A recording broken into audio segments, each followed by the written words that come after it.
उत्तर प्रदेश की योगी सरकार ने अपने कार्यकाल की पहली कैबिनेट मीटिंग में सूबे के करीब 86 लाख सीमांत और लघु किसानों को कर्ज माफी की सौगात दी थी। इसी के तहत योगी आदित्यनाथ ने बैंकर्स समिति की एक बैठक में शामिल हुए। यहां वो राज्य स्तर की बैंक समिति यानी SLVC को उन किसानों की सूची सौंपी जिनका कर्ज माफ किया जाना है। इसके साथ ही बैंक में किसानों की कर्ज माफी के तरीकों पर भी चर्चा की गई। लखनऊ में प्रदेश के उप मुख्यमंत्री दिनेश शर्मा ने व्यापारियों के एक दल से मुलाकात की। मुलाकात के दौरान डिप्टी सीएम ने GST से व्यापारियों पर भार न पड़ने का आश्वासन दिया। आपको बता दें कि 1 जुलाई से पूरे देश में GST लागू होने जा रहा है और योगी सरकार ने प्रदेश में GST लागू होने को मंजूरी दे दी है, जिसको लेकर दुकानदार दुकान बंद कर GST का विरोध जता रहे हैं। लखनऊ में यूपी कैबिनेट की बैठक में योगी सरकार ने 4 अहम फैसले लिए। ऊर्जा मंत्री श्रीकांत शर्मा ने कहा कि जो अहम फैसले लिए गए उनमें कर्मचारी राज्य बीमा के तहत एलोपैथिक, होम्योपैथिक, पैरामेडिकल में कॉन्ट्रैक्ट यानी संविदा पर कर्मचारियों को रखने का प्रस्ताव पास हुआ है। लखनऊ में BSP सुप्रीमो मायावती ने प्रदेश की योगी सरकार पर जमकर हमला बोला है। मायावती ने कहा कि योगी सरकार अपने चुनावी वादों पर 10% भी खरा नहीं उतर पाई है। उन्होंने कहा कि अपराध नियंत्रण और कानून व्यवस्था के मामले में ये सरकार जीरो है। प्रदेश में बीजेपी सरकार के 100 दिन पूरे होने पर पेश किए गए रिपोर्ट कार्ड को समाजवादी पार्टी ने धोखा बताया है। सपा प्रवक्ता राजेंद्र चौधरी ने कहा है कि 100 दिन विश्वास के नाम पर जनता के साथ विश्वासघात किया गया है। समाजवादी पार्टी के संरक्षक मुलायम सिंह यादव और जेल में बंद गायत्री प्रजापति के मुलाकात पर भारतीय जनता पार्टी ने तंज कसा है। बीजेपी ने कहा कि मुलायम को उम्र के इस पड़ाव पर गायत्री प्रजापति को बचाने के बजाय गायत्री मंत्र का जाप करना चाहिए। सपा संरक्षक मुलायम सिंह यादव ने रेप के आरोपी गायत्री प्रजापति से लखनऊ जेल में मुलाकात की। बताया जा रहा है कि मुलायम के पास पहुंचते ही गायत्री उनके पैरों में गिर पड़ा और करीब 10 मिनट तक रोता रहा। साथ ही गायत्री ने कहा कि मैं निर्दोष हूं, मुझे बचा लीजिए।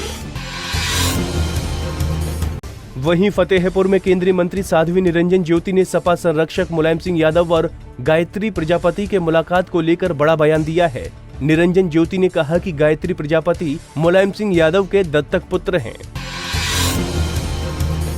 रामपुर में सपा नेता आजम खान ने एक बार फिर प्रधानमंत्री नरेंद्र मोदी पर निशाना साधा है। उन्होंने कहा कि देश को चलाने के लिए कानून की जरूरत है, हथियारों से देश नहीं चलते। रामपुर में सपा नेता आजम खान ने सेना को लेकर विवादित बयान दिया है।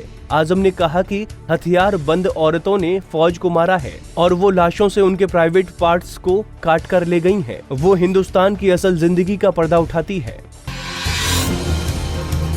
समाजवादी पार्टी के बड़े नेता और मुलायम सिंह के करीबी आजम खान ने एक बार फिर विवादित बयान दिया है। आजम ने कहा कि इंडियन आर्मी बलात्कार के मामले में भी शामिल रहती है। भारतीय सेना पर आजम खान की ओर से दिए गए बयान पर समाजवादी पार्टी ने भी किनारा कर लिया है। सपा प्रवक्ता दीपक मिश्रा ने कहा कि आजम खान को ऐसे बयानों से बचना चाहिए। इस तरह के बयानों से सेना का मनोबल कमजोर होता है। भारतीय प्रौद्योगिकी संस्थान यानी IIT कानपुर 5 वर्षीय इंडो US अनुसंधान परियोजना के तहत प्रौद्योगिकी संस्थानों, जज उपयोगी सेवाओं और उद्यमों के पैन इंडिया संघ की अगुवाई करेगा। इसके तहत स्मार्ट ग्रिड एवं एनर्जी स्टोरेज के क्षेत्र में अनुसंधान एवं विकास को न केवल बढ़ावा मिलेगा बल्कि बिजली आपूर्ति तंत्र की कार्यक्षमता में भी वृद्धि होगी। उन्नाव में एक कलयुगी बेटे ने संपत्ति के लालच में अपनी वृद्ध मामी की हत्या कर दी और पत्नी को बचाने आए बुजुर्ग को भी आरोपी ने घायल कर दिया, जिससे उन्हें गंभीर चोट आई है। पूरा मामला जिले के बीघापुर थाना क्षेत्र के कोल्हुआ गांव का है। वहीं घटना की सूचना के बाद मौके पर पहुंची पुलिस ने शव को कब्जे में लेकर पोस्टमार्टम के लिए भेजा और आरोपी के खिलाफ मामला दर्ज कर उसे गिरफ्तार कर लिया। बरेली के गणेशपुर गांव में एक तरफा प्यार के चक्कर में छात्रा को जिंदा जलाने का मामला सामने आया है। जानकारी के अनुसार युवक मोबाइल चार्ज करने के बहाने घर में घुसा और छात्रा को अकेला पाकर छेड़खानी शुरू कर दी और विरोध करने पर मिट्टी का तेल डालकर जिंदा जला दिया। कासगंज में सड़क हादसे में एक की मौत हो गई है तो कई घायल बताए जा रहे हैं। ये हादसा मथुरा बरेली हाईवे पर हुआ। जहां श्रद्धालुओं से भरी तेज रफ्तार बस ने बारातियों से भरी 2 गाड़ियों को जोरदार टक्कर मार दी, जिसमें गाड़ी चालक की मौके पर ही मौत हो गई और बस सवार दर्जन भर श्रद्धालु घायल हो गए। घायलों को तुरंत इलाज के लिए अस्पताल में भर्ती कराया गया है, जहां कई लोगों की हालत अभी भी गंभीर बनी हुई है।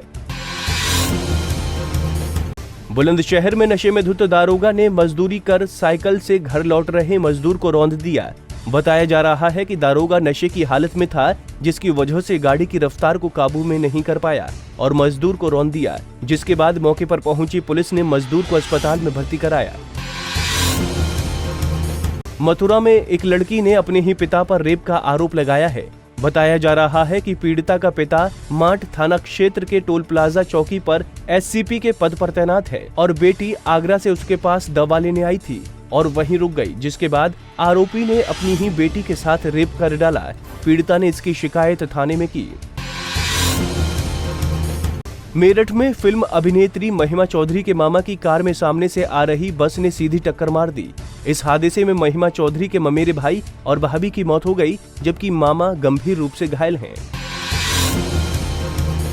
प्रदेश के दवरिया में फिर एक दिल दहला देने वाली घटना सामने आई है, जहां शौच के लिए गई एक युवती से 5 दरिंदों ने गैंगरेप किया है।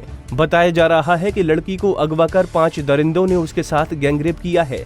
लड़की की हालत बिगड़ने पर दरिंदों ने उसे वहीं छोड़ दिया और फरार हो गए। मौके पर पहुंची पुलिस ने आरोपियों की तलाश शुरू कर दी है। Bureau report, Punjab Kesari TV.